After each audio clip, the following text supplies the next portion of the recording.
അറിയാം UDF മന്ത്രിസഭയെ. ഇനി 5 വർഷം നമ്മളെ ഭരിക്കാൻ പോകുന്ന UDF സർക്കാരിൽ ഏറ്റവും പ്രായം കൂടിയ മന്ത്രിയായ കുഞ്ഞാലിക്കുട്ടി 74 വയസ്സായിട്ടും 17ന്റെ ചുറുചുറുക്കോടെ മന്ത്രിസഭയിലേക്ക് കയറി.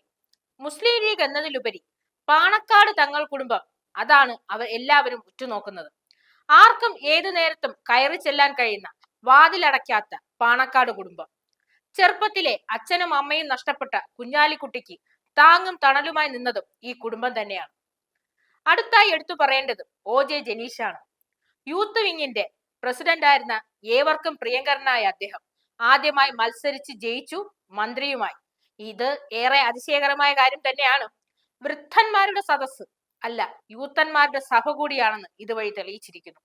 ഇനി അടുത്ത് ഏറ്റവും എടുത്തു പറയേണ്ട മറ്റൊരു കാര്യം, CMBയിൽ നിന്ന് ജയിച്ചു കയറിയ CP ജോൺ, കമ്മ്യൂണിസ്റ്റ് മാർക്സിസ്റ്റ് പാർട്ടിയിൽ നിന്നുള്ള UDF സർക്കാരിലേക്കുള്ള മന്ത്രി.